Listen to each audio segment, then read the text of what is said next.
Assalamualaikum warahmatullahi wabarakatuh. Halo, kita berjumpa lagi di pertemuan yang ketiga. Sebelumnya di minggu yang lalu kita sudah membahas tentang apa itu karbohidrat, eee, struktur dari karbohidrat, dan fungsi dari masing-masing karbohidrat. Nah, hari ini kita akan mempelajari tentang metabolisme karbohidrat. Kita mulai dari pengertian apa itu, Kak? Apa itu metabolisme? Metabolisme ini merupakan, perubahan senyawa kimia yang terjadi di dalam tubuh makhluk hidup. Metabolisme ini, merupakan proses kimia yang terjadi di dalam tubuh kita, di dalam sel tubuh kita, itu untuk mengubah makanan, minuman yang kita konsumsi menjadi sebuah energi. Energi ini dibutuhkan oleh tubuh kita agar sel dan jaringan tubuh tetap sehat, tumbuh, dan berkembang, serta fungsinya itu berjalan dengan baik.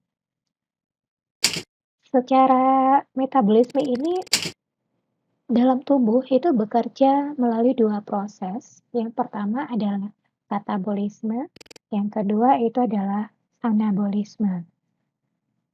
Katabolisme ini merupakan reaksi penguraian atau pemecahan senyawa kompleks menjadi senyawa yang lebih sederhana untuk menghasilkan sebuah energi.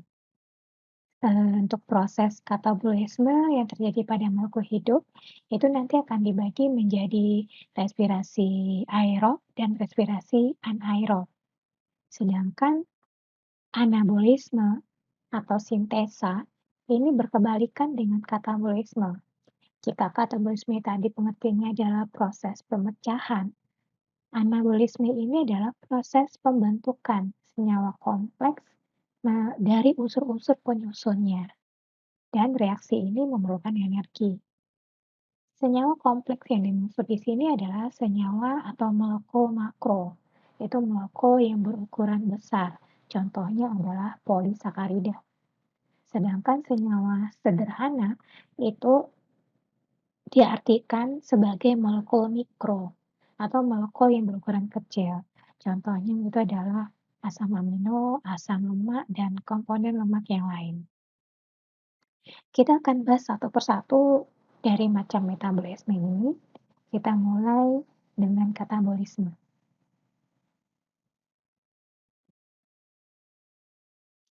Contoh dari proses katabolisme karbohidrat itu adalah respirasi sel.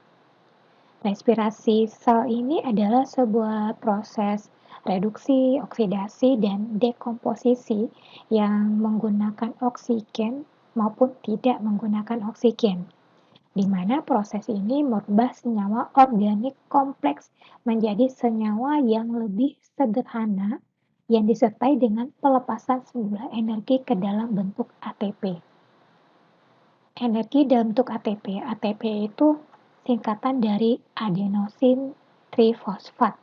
Ini adalah bentuk energi yang dihasilkan dari proses metabolisme.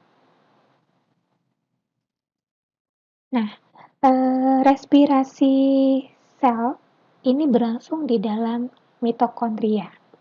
Jadi ada dua tahap respirasi, yaitu respirasi aerob dan respirasi anaerob. Pertama kita lihat respirasi aerob.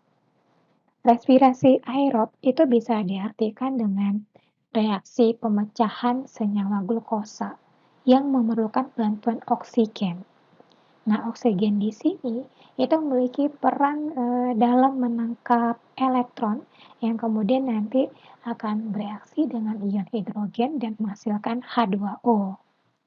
Untuk respirasi aerob ini itu berlangsung dalam tubuh kita itu berada di dua tempat, yaitu di dalam sitoplasma, itu tempat berlangsungnya glikolisis, dan di dalam mitokondria, itu tempat berlangsungnya dekarboksilasi oksidatif, siklus Krebs, dan transport elektron.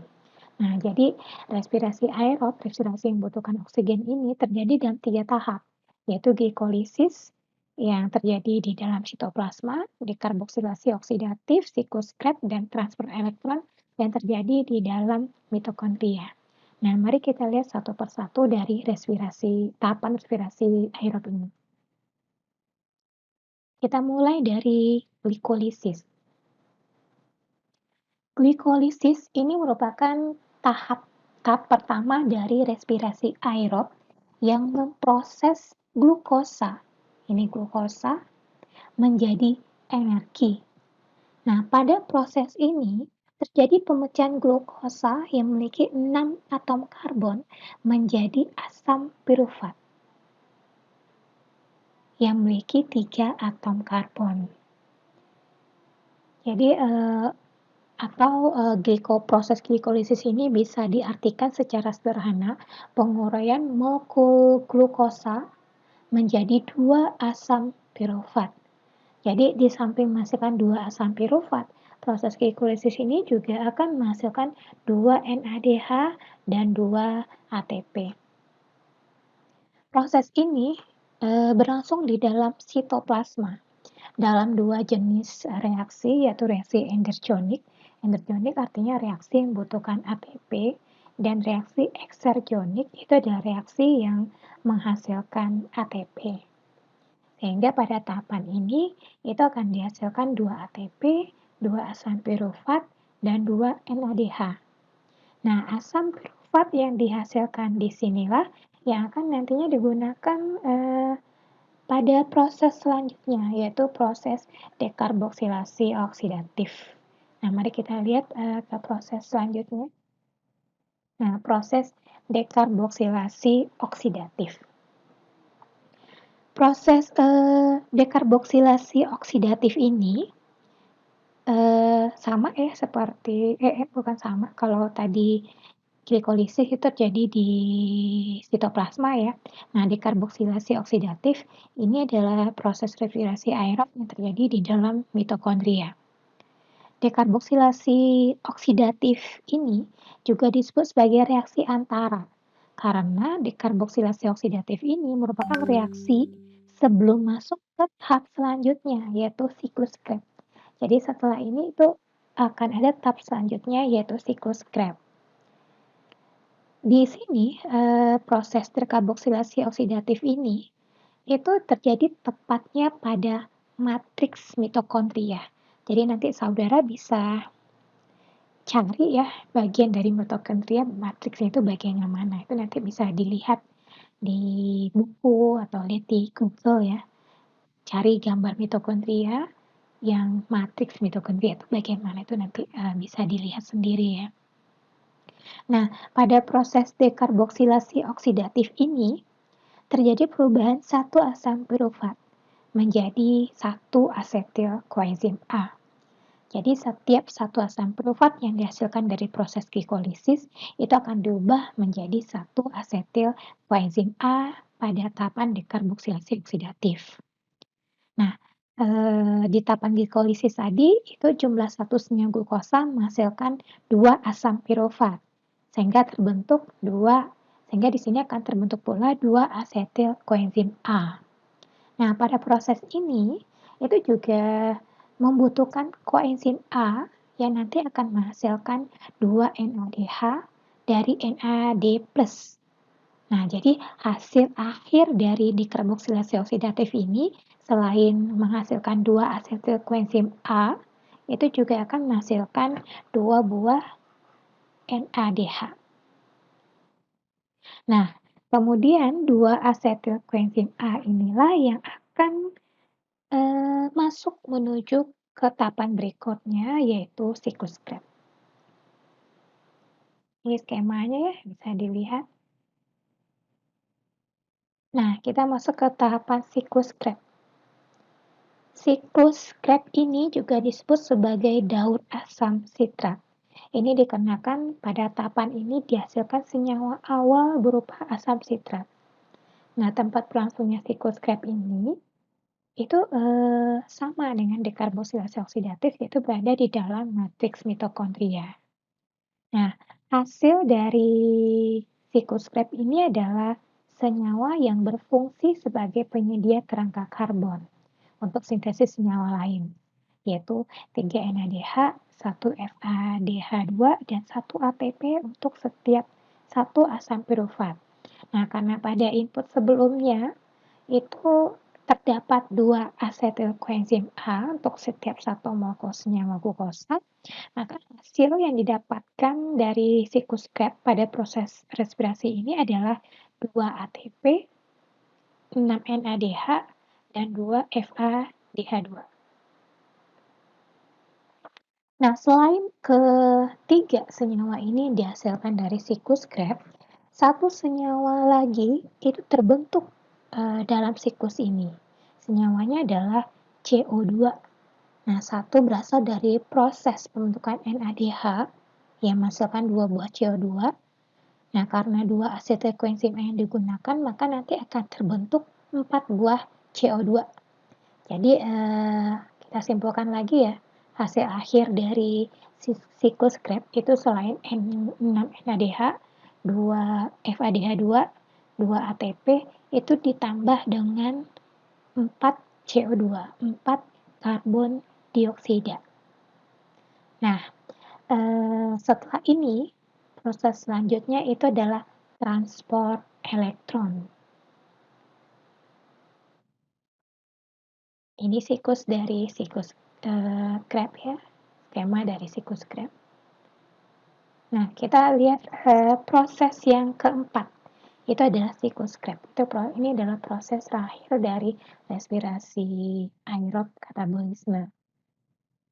Nah, transfer elektron ini atau juga disebut fosforilasi oksidatif.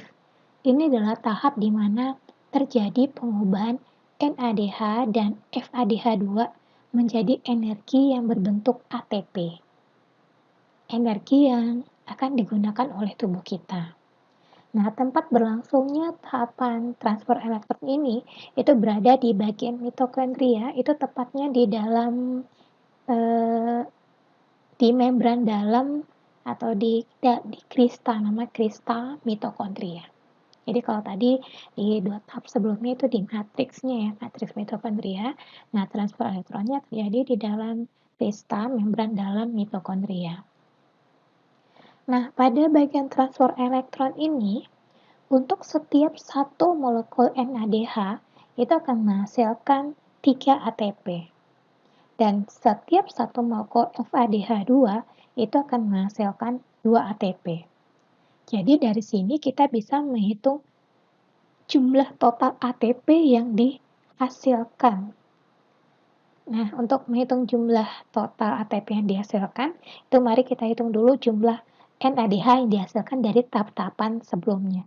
Yang pertama tadi ada tahapan glikolisis ya. Glikolisis tadi itu menghasilkan NADH 2 buah NADH. Kemudian dekarboksilasi oksidatif itu menghasilkan 2 NADH. Kemudian tahap yang ketiga, siklus Krebs, itu menghasilkan 6 NADH. Jadi dari proses sebelumnya itu kita sudah mendapatkan 10 NADH. Nah, untuk diketahui, 1 molekul NADH itu menghasilkan 3 ATP. Maka total ATP yang kita dapatkan adalah 10 NADH kali 3 ATP, berarti 30 ATP. Jadi kita mendapatkan 30 ATP. Sedangkan pada siklus Krebs itu kita juga menghasilkan 2 buah molekul FADH2. 1 molekul FADH2 itu menghasilkan 2 ATP. Maka total ATP yang kita dapatkan dari FADH2 itu adalah 4 ATP. Jadi bertambah lagi ya ATP kita. Kalau tadi 30 tambah 4 berarti jadi 34 ATP. Kemudian jika kita menambahkan 4 ATP dari proses glikolisis dan siklus Krebs ya, maka total ATP yang kita dapatkan dalam proses aerob ini adalah 34 tambah 2 ATP tambah 2 ATP berarti terdapat 38 ATP. 38 ATP harusnya yang energi yang didapatkan dari tahapan respirasi aerob ini. Tetapi ya, pada proses glikolisis itu terjadi proses perpindahan dari sitoplasma menuju proses selanjutnya yaitu transport elektron yang terjadi di mitokondria.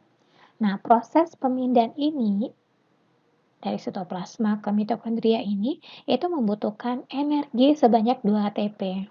Nah, jadi kalau dikurangi, total ATP bersih yang didapatkan itu adalah sebanyak 36 ATP. Nah, itu, hasil akhir dari, tahapan respirasi aerob metabolisme karbohidrat di dalam tubuh kita. Nah, kemudian kita masuk ke respirasi anaerob. Ini artinya respirasi yang tidak menggunakan oksigen ya. Respirasi anaerob ini, biasanya dikenal dengan istilah fermentasi. Dan ini, respirasi anaerob ini sangat merugikan sel, karena respirasi ini memasukkan senyawa yang berupa racun untuk sel, dan juga menghasilkan zat yang berenergi rendah. Nah, untuk, contoh respirasi anaerob, itu ada di sini ya, ada fermentasi asam laktat dan fermentasi alkohol. Kemudian kita masuk ke anabolisme karbohidrat.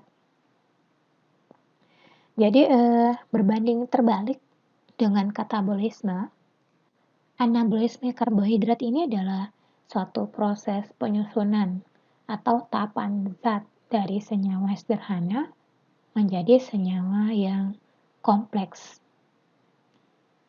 Contohnya itu adalah proses fotosintesis dan proses kemosintesis. Nah, untuk proses fotosintesis dan proses kemosintesis, ini saya minta Anda membaca sendiri di slide yang sudah saya sediakan ya. Nah, jadi untuk materi hari ini saya cukupkan sampai di sini. Saya harap setelah ini Anda bisa mempelajari lagi tahapan-tahapan dari metabolisme karbohidrat, mulai dari katabolisme dan anabolisme ya. Katabolisme itu tadi terbagi akan respirasi aerob dan anaerob. Aerobnya terbagi akan 4 tahapan. Nah, 4 tahapan ini saya minta Anda mempelajarinya khusus di sini. Bagaimana glikolisis itu apa, prosesnya bagaimana, kemudian dekarboksilasi oksidatif, kemudian siklus Krebs, apa hasil akhir yang didapati dari keempat tahapan ini. Ya, akhir kata saya ucapkan selamat belajar, tetap semangat belajar dari rumah. Assalamualaikum warahmatullahi wabarakatuh.